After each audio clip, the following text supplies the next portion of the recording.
Welcome to Heal and Begin Again. I am your host, Shatera Kennedy Allen. It is almost Christmas, which will jump right into New Year. So I thought that we would focus this edition of Heal and Begin Again on how to prepare you for the holidays. Um, it can be kind of tricky if you're going through a divorce or if you're healing from loss of any kind, whether that be a romantic breakup or if there is sibling or familiar discord, if you've had a loss due to death, so maybe you're in the grieving process of losing a loved one, all of that falls into the category of healing. And we talk about how you begin again. I've received lots of questions about different aspects of the healing journey, especially around the holidays. So we're just going to take a little bit of time and kind of talk through exactly what that looks like.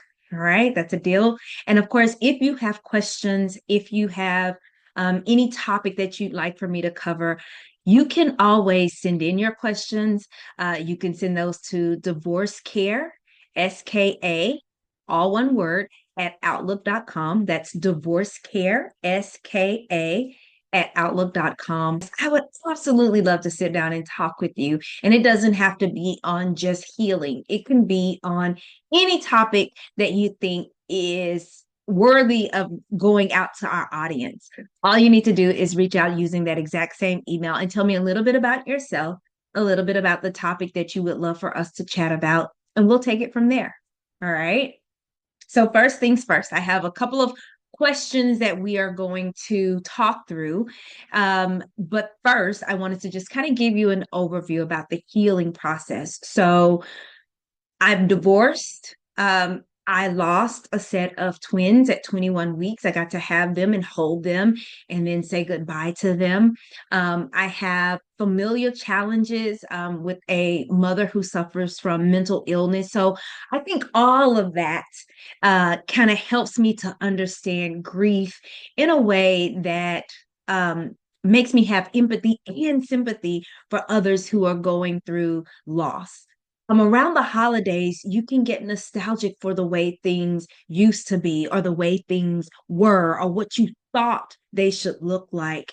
And all of that, while warranted, if you're not careful, it can get you caught up into this cycle of depression and victimhood that can almost be too hard to overcome by yourself. So, the whole goal of the podcast today is just giving you tips, tools, and techniques, both from a tactical and a biblical perspective, to kind of help you push your way through the holiday and add in some smiles too while you're at it. So, first things first, if you are healing from breakup, so let's say this may be your first holiday, first Christmas, after either finding out that life is not going to be the same, or maybe you've made the decision that it's time to transition out of your marriage or out of your long-term relationship. I want you to know, first off, you are not alone. Okay. There have been many of us who have had to overcome that first holiday. It can be scary, it can be overwhelming. Leading up to it, there can be a lot of anxiety. There can be a lot of, what is it going to look like? What is it going to be like? Am I always going to feel like this? Is it going to be as alone as am I going to be as alone as I think I'm going to be? All of those feelings are normal. And I want to make sure that I say that, because so many times we have it in our head that whatever we're feeling, I must be the only one feeling that way. You're not. You are not. So, first thing off the checklist, I want you to not feel alone. Okay. The next thing is, what are we going to do with all of those big emotions? All of those emotions that are saying, oh my gosh, am I ever going to have the Christmas that I thought I had before? Or am I ever going to be happy again? Am I ever going to dot, dot, dot, whatever that is? And the answer is yes, if, right? There is an if. If you're willing to do the work, because you're going to have to fight for that joy. You're going to have to fight for that happiness. And I don't mean physically fight, because in the Bible, remember, it says we don't fight against flesh and blood. We fight against spiritual things and principalities, right? Now, the enemy uses who the enemy uses. Sometimes he uses another person, sometimes he uses our own mind. So it's really important that you truly understand the fight is not, I'm going to fight them and take all I can in my divorce, and that's what's going to make me feel better and feel happy. No, it means that the enemy can absolutely use this season of when you feel like everything is falling apart to get that in your mind that everything's falling apart. The enemy wants you to kind of live in that space. Nothing's ever going to be right. Nothing's ever going to be like it was. What was wrong with me? Why didn't I see? Why did I stay so long? All of those thoughts are exactly the thoughts the enemy wants you to keep recycling in your brain. But in order to break those thoughts, you have to replace them. So if you're thinking, will I ever? I want you to end that with yes, because God said so. God said there is nothing that can separate us from Him. So, not divorce, not thinking, not thoughts, not the enemy, but you are going to have to now fill your mind with the right types of thought. So that means you're going to have to get into your word. You are going to have to know those scriptures deep down in your heart because the Bible also says, out of the heart, the mind will speak. I'll give you an example. Just this morning, I was having a pretty rough time. It felt like every thought was a negative one. I am tired. This isn't fair. Why am I the only one having to do this? Why am I the only one having to carry this load or lift this handle this burden all by myself? And why, when I was looking for a solution over here or over there, did none of those solutions pan out? Why is that? This is so not fair. But let me tell you how God will step in to your way of thinking to help you correct that way of thinking. On Wednesday mornings, me and my kid, we listen to a Bible story on the way to drop off, right? She gets to pick it. She gets my phone. She scrolls through. I never know what she's going to play. But many times, what she ends up playing is a message for her, but it's also a message for me. So this morning, she happened to pull up the story of Paul and Silas. And Paul and Silas, they went off preaching. And when they got to this particular town and they were preaching, the Roman guards, the Roman officials did not like what they were saying, what they were sharing. And so they arrested them. And the Bible says they didn't only just arrest them and put them in jail, they put them in the deepest part of the jail where, like, the most heinous people are housed, is where they put Paul and Silas. And it was there that Paul and Silas could have been, woe is me. But instead, they praised and they kept praising and they kept praising and they kept praising, even in the midst of this place that they were in, this dungeon of a prison, this jail that they were in. And in the midst of their praying, the Bible says at midnight, the earth quaked and the gates opened. But Paul and Silas and all the prisoners stayed put. When you have an opportunity to make a fast break for it, he stayed put. Now, the guard who was supposed to be guarding them was asleep. And when he awoke and saw that, oh my gosh, all the gates are open, surely the prisoners have all escaped. And because in that day, if a if a prisoner got away on your watch, it was execution for you. So he pulls out his sword and he is getting ready to do what he knows is going to happen to him anyway. But before he could take his own life, Paul says, wait, we are all here. And to that guard's amazement, he's like, you've got to be kidding me. Y'all are all still here? I want to know the God you serve, not just because he shook these walls and he shook this earth and made all the doors come open, but also because when you had a chance to escape, you did it because you know God will deliver you the right way. He, the guard, and all his family were then saved and now follow the Lord. all because of Paul and Silas's obedience. But here's the thing. I'm listening to that, and in my thought pattern of woe is me and why and why and why and why and why, what I'm not doing is praising. So on my way after drop off, I turn the volume up. I turn on a song. You know Tasha Cobb, there's a miracle in this room with my name on it. Baby, it was surround sound in my vehicle. It was blaring so loud because not only did I need it to get into my ear gates, I needed it in my heart. I needed my heart to sing that song, not just my mind. My heart needed to feel that in my spirit. That is the kind of thing that helps to turn the tide, turn the wrong thinking, the negative thinking. I sometimes call it the stinking thinking. That is what you need, praise. And because my kid pulled up that lesson, it was a blessing for me. And now I get to share it with you. What are you listening to? If you're listening to secular music, there is nothing wrong with secular music, nothing at all.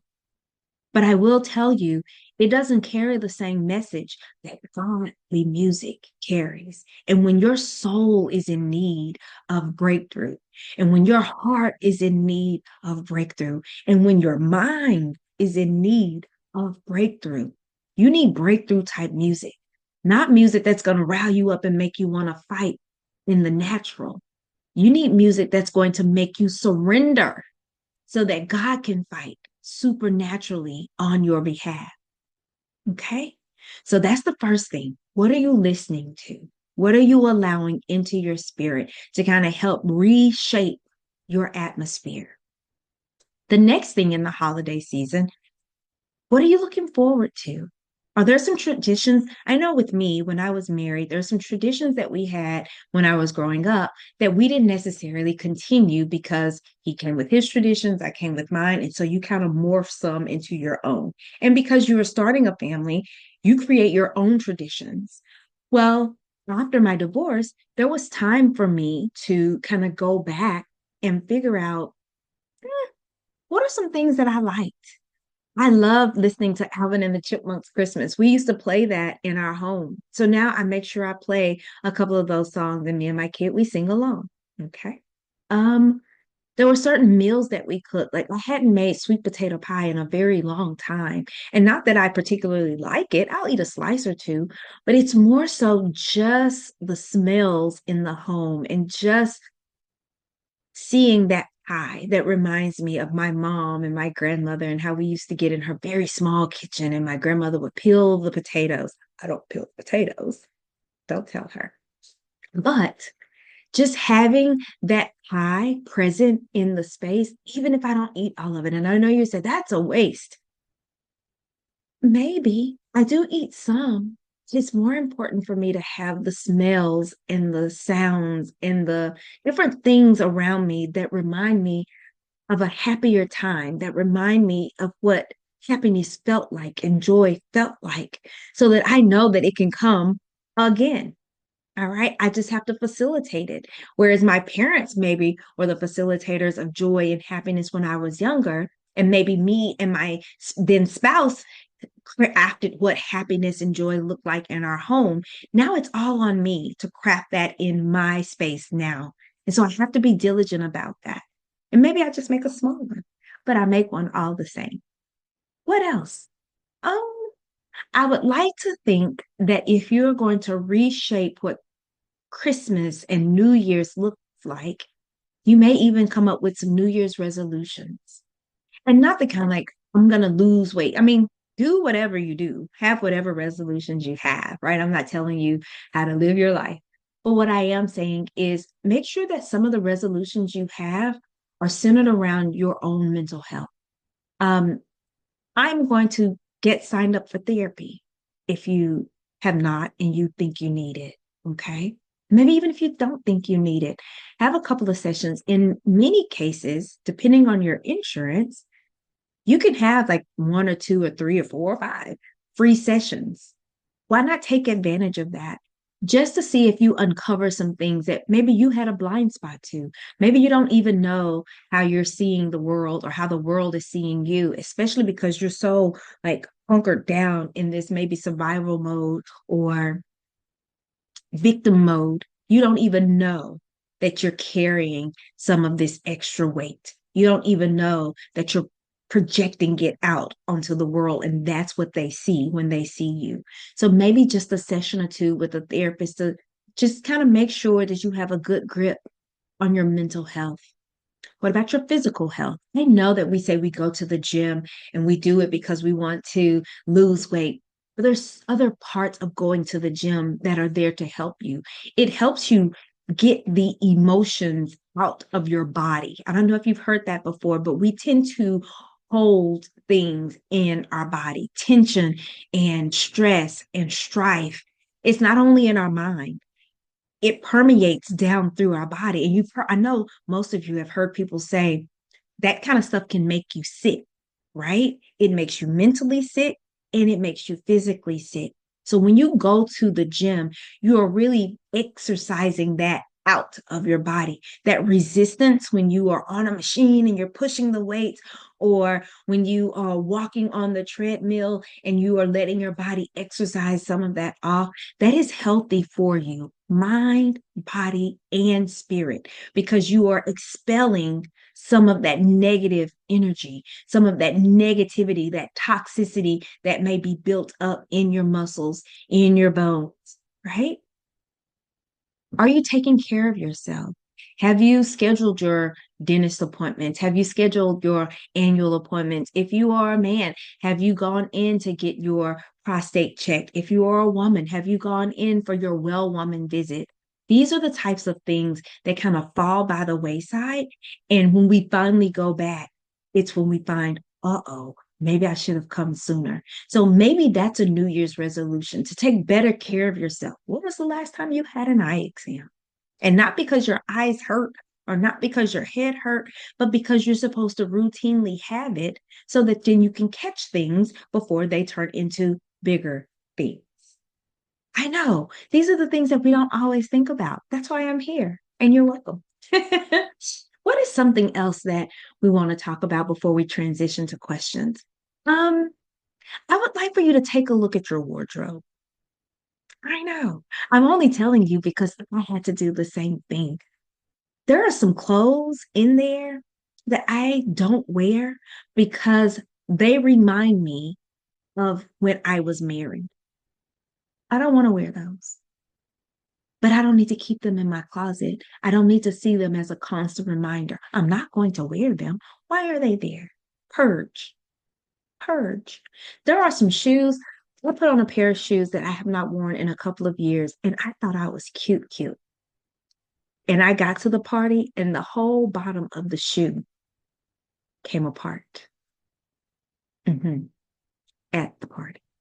It looked like my shoe was talking and my foot was the tongue. Every time I walked, it got to the point that I just had to slide my foot. And of course, it would be raining. So once I got outside, soaking wet feet, right?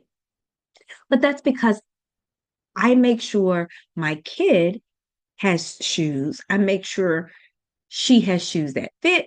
She has shoes that have not been well worn and now like her toes are coming through. Like I'm always on top of it for her. And then I always say, I'll get to me later.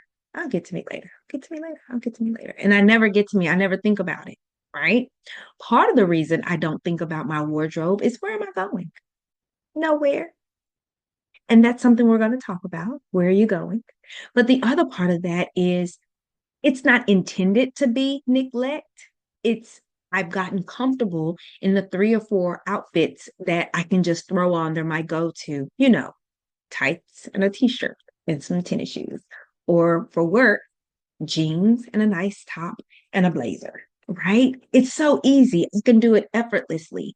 And truth be told, when I was just getting divorced, I needed easy outfits. I needed not to have to go through and think about what I was going to wear. So those became my staple, my go to. But I'm not in survival mode anymore. I'm not going through a divorce and need to just grab anything. No. And I'm not saying overhaul your wardrobe. I'm not saying that. And things can be expensive. But what I am saying is when you're out and you're looking for stuff for your child, or when you are looking for stuff for the house, or looking for stuff for a friend for their birthday, or whatever it is, go peruse the clearance section. See if you see a blouse for $6. I was just in a super center today, and they have all these cute tops that are, it's the transition of seasons. Like they need to start bringing in the spring stuff. So a lot of the fall stuff, and not all of it was long sleeve, right? So that a short sleeve, something with a blazer, right? Because my style is my style. But if I can refresh the thing underneath, because typically what happens with me in my wardrobe, I have one of the things. And because I wear it so frequently, that one thing gets worn pretty frequently and then it gets worn out. But because I only have one of the thing and I wear it so often, then I'm taxed with having to go find the thing. But I don't like shopping. So by the time it's time for me to go find the thing, that thing is no longer in style. I cannot find it. And so now I have to look for something else. And I get frustrated and I say, never mind. And now I'm down to no things. See how that, or your foot coming through your shoe. So again, another New Year's resolution, find ways to refresh your wardrobe. If you have friends, I'm pretty sure all of you need to refresh. So you can maybe even do a round robin. This is a dress that I bought that still had the tags on it. I'm never going to wear it. Does anybody want this? And then here's a blazer from somebody else that, hey, do you want this? Like, it's okay to circulate the clothes, right? Each one help one, right? Okay. Instead of white elephant, bring something with the tag still on it that you know you're not gonna wear, and see who might want this. Who this? Oh, I want that, and I want this. And before you know it, you have a couple of pieces. And because it came from a friend of yours, it's a good reminder of that friend and that bond. And it'll bring a smile to your face. It's the small things. All right. Okay, let's go to the questions. So, one of the first questions that I always get from anybody that's healing during the holidays is, what do you do with your downtime? I make a list. I make a list of maybe some of the shows that I want to binge watch. I make a list of some of the foods that I want to eat. Notice I did not say cook. You don't have to cook them all in order to eat them all. Okay. Um, I make a list that includes some of the things that I want to try. So, for example, I saw these cute green cookies. It's an easy recipe. It's French vanilla cake that you roll into a ball. And then once the cookies cook, you put a little bit of green food coloring in it. So the goal is it's going to look like the Grinch. And then you have to get these like little red heart shaped edible parts and you push it into the cookie. So now it looks like the Grinch's face, right? Um, we're going to make those. Um, I really love peach cobbler. I make a really good homemade peach cobbler. My daughter loves it. So we're going to make that. Um, there's a couple of things now that I'm thinking about it. I don't want to do all sweets because that's never good. That's a lot of sugar, right? But I do like trying new recipes. I do like trying new restaurants. So we really like fried chicken. I know we do. We don't eat it often, but we do like it. And so I saw on social media somebody listed the top 5 places to get fried chicken in our city. We're not going to go to all 5 places, but the number one spot I'd never heard of. And so because she's out of school, I said, we'll jump in the car and we'll drive and go get it and we'll see if we like it. Especially since the place that I really, really love, this particular person had it rated as number 2 on their list. So if you are putting this place that we're going to go try as number 1, and the place that I really, really love their fried chicken is listed as number 2, or the number 1 spot on your list better be really, really good. So we are going to go and taste test on our own and we're going to see.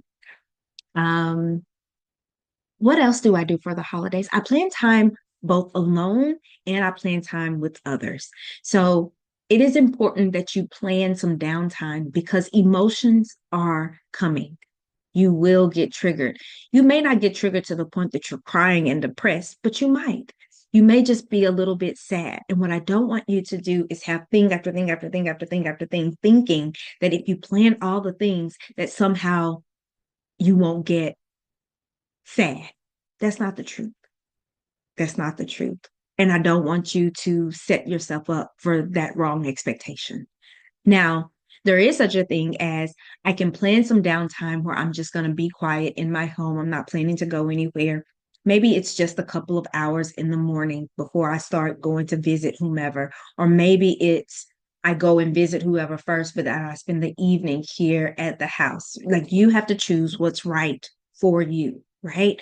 But what you're doing in that downtime is allowing the Lord to replenish you, allowing Him to tell you what he has for you in this season. And you may not hear it, but at least you're leaving the space open for God to talk with you. He may not share what his plans for your life are in that moment. It's happened to me on more than one occasion that I'm like, can you speak up? I don't hear what you're saying. I swear you're not saying anything at all because he's not. But I am leaving that space open for me to fellowship with the Lord and for the Lord to pour into and download into me. Okay.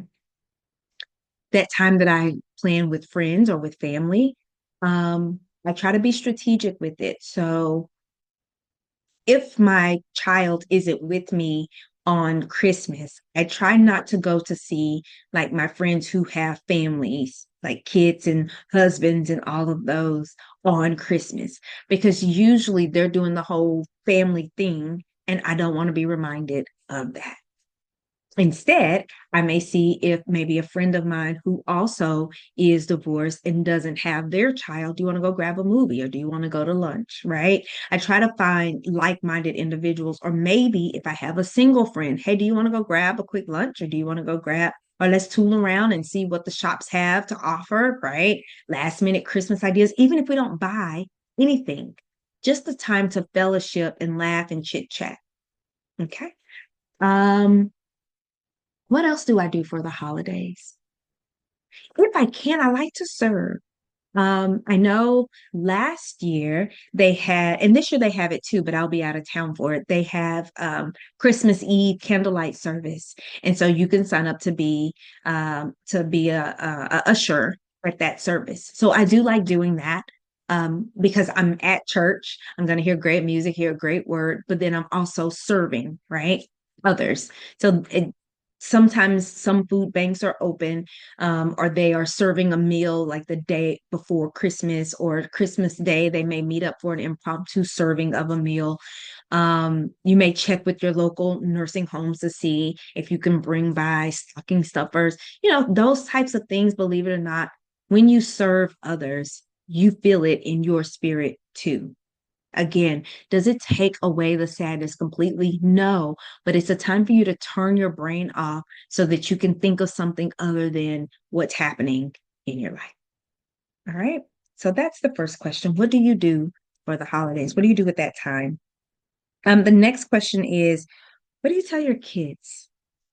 Like, not everybody, when they are either getting divorced or there's loss, you grieve maybe differently than your children grieve.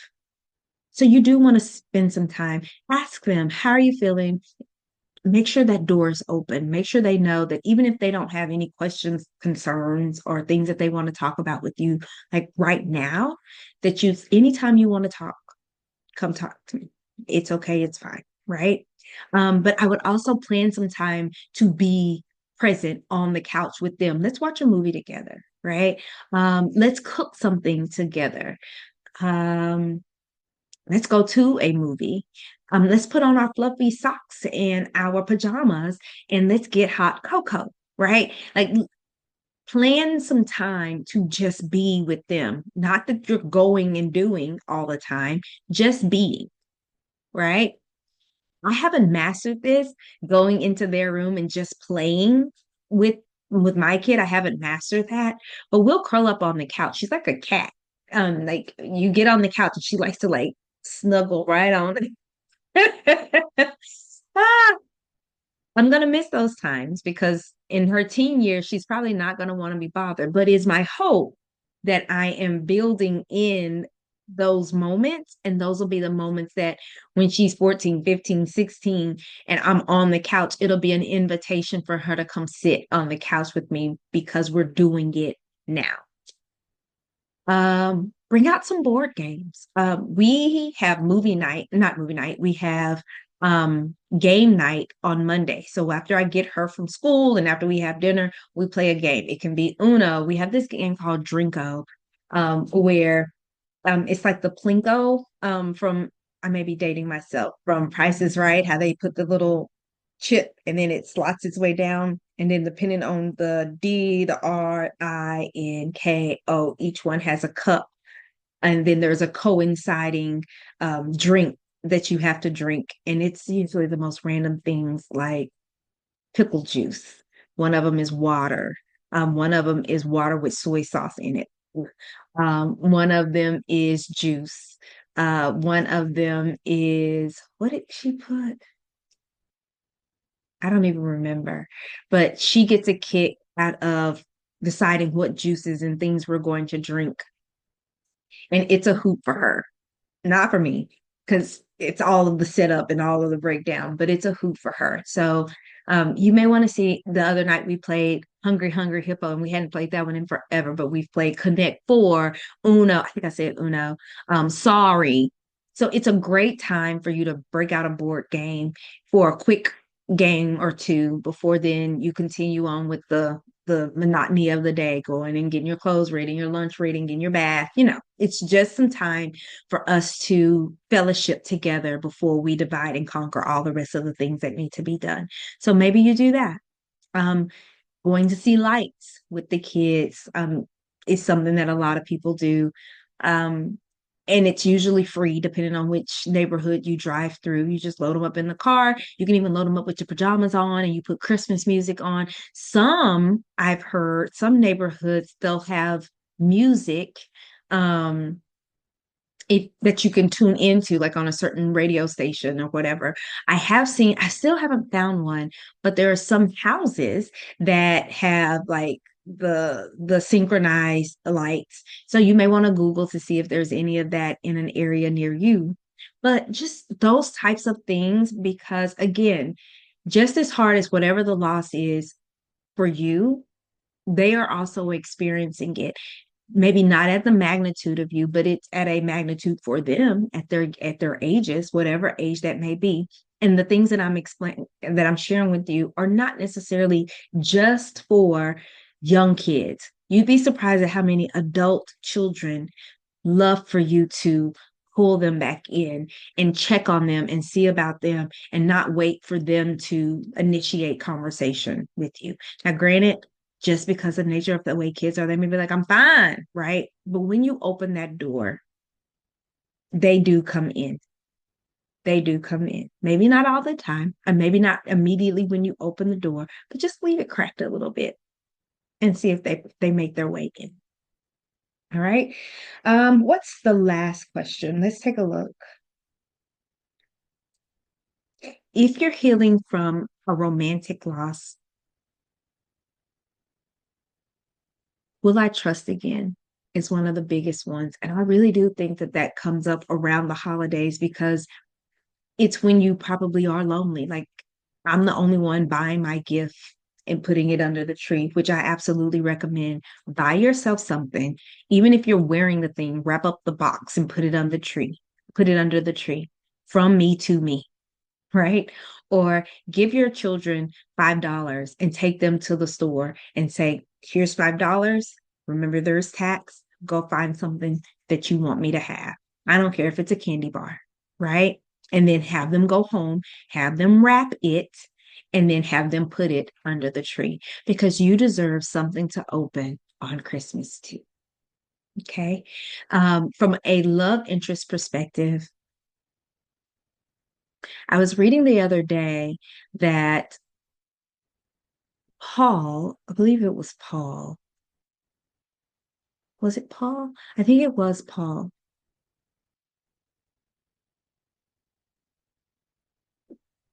Yeah. Sorry, I'm pausing because I'm trying to make sure that it was Paul. But yeah, he was in prison and the shackles fell off and he was sitting in between two guards and the shackles that were on him came off and he got up and he walked out of the jail with the angel and he thought that he was dreaming until he got to the outside of the jail and realized he's not dreaming. And so then he goes to the house where everybody's gathered and he knocks on the door and the maid servant came to the door, saw it was him and was so surprised that it was him because keep in mind everybody knew he was in jail. She slammed the door in his face and went back to everybody, he's here. Nobody believed her. All the while he's at the door like hello. Oh gosh. And so I say that to say if he can do that for Paul, was it Paul or was it Peter? Hold on, let me look. Yes, in Acts 5, 17 through 21. It is Paul. Okay. Whew. Lord have mercy. Okay. So I remember after reading that and thinking, if God can remove shackles, take you past guards, out of a prison, and deliver you to freedom, can he not find me a mate? I needed to remember that because as I've gotten back into the dating thing, it doesn't go like I want it to go. And I feel like I'm lifting and trying and pursuing not the people, but the process more than I thought I would need to or have to. And that becomes a bit overwhelming with all the other things that I have going on. And so when I got to a point where I was like, well, maybe this isn't the right route. Maybe me coming back into the dating scene in the manner in which I did it, like getting on an app and all those things, maybe that wasn't the best decision, especially right now with everything going on. And so as I'm thinking through that, to then read this story in Acts of how Paul is delivered out of this jail, I'm like, if God can do all of that to deliver him out of jail, why can't I wait for him to deliver me to my person whenever that time is? Am I getting too anxious? Am I getting too ahead of myself? Do I think somehow life is passing me by? Like, what is the thing that's causing me to want to jump out there and do it for myself? And then if you think about it, Peter, when he got out of the boat and was walking toward Jesus, as long as he had his eyes on Jesus, he was fine. But the minute he started looking around like, oh my God, am I really doing this? He started to sink. I kind of feel that way. As long as I was going on about my business, I was fine. But I feel like the minute I started thinking, well, I think it's now time for me to find me a person, right? Then there started to be like a little bit of this chaos, that feeling, like this energy around me that wasn't there before. And so, what I will tell you, those of you who ask, what about love interests? I do believe if it's the desire of your heart and that desire matches with God's desire for your heart, He will bring it to you in due season. I will tell you that it is hard waiting. And I won't lie to you and I won't sugarcoat it. There are a lot of people who they don't have a hard time waiting. Some people don't want to date ever again. Some people are just fine in their singleness. I will not tell you that. I will not. I miss having someone to look after me and care for me and love me in that way. I miss that.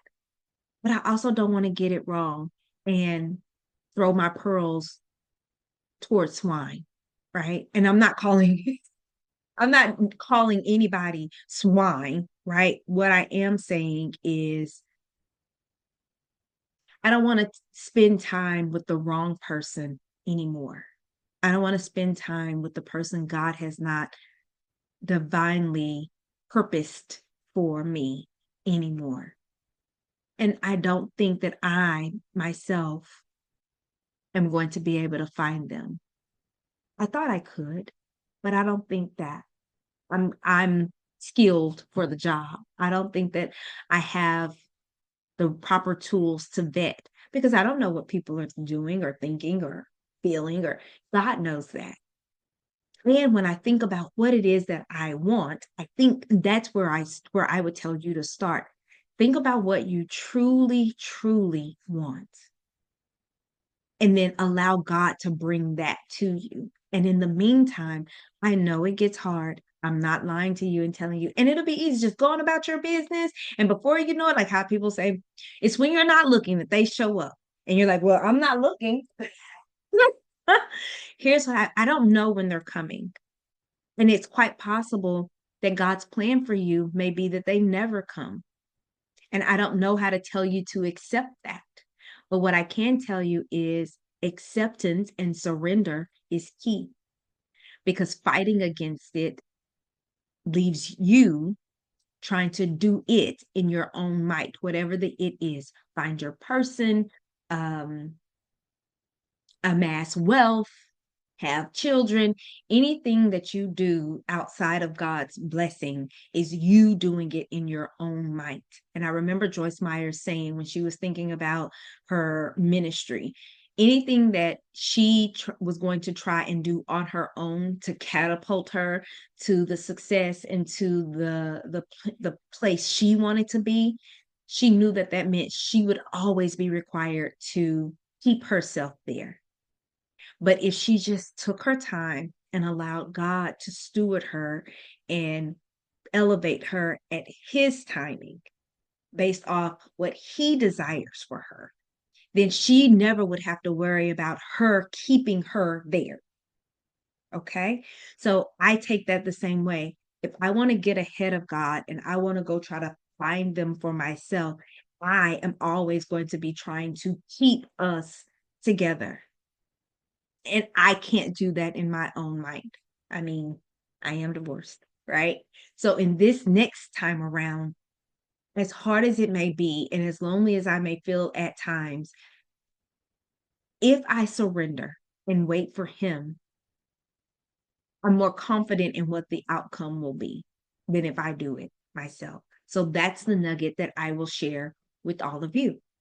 Wait for him. Wait for the Lord to produce the person. Wait for the Lord to give you the desires of your heart, whatever that is. And in the meantime, just keep praying. Just keep praising. Just like Paul and Silas in that prison, just like Paul in prison, just like us here. Just keep praying for breakthrough. Okay, let me pray for us as we close. Father, we thank you for today. We thank you that you give us a safe space to come and hear what thus says the Lord. I ask that you watch over everyone that is viewing this podcast, everyone that has doubts and concerns and worries about what this healing process is going to look like. Give them a sweet surrender in their spirit, knowing that they can trust you. They can put all of their cares, cast them all on you because your word says so. Your shoulders are broad enough and your arms are wide enough to enclose them to you and protect them and guide them so that there is no bitterness, there is no resentment, there is no heartache that you cannot help them through. As that you watch over every home in this holiday season and in the days and weeks and months ahead. I ask that you guard our hearts, guard our minds, guard our spirits. In Jesus' name.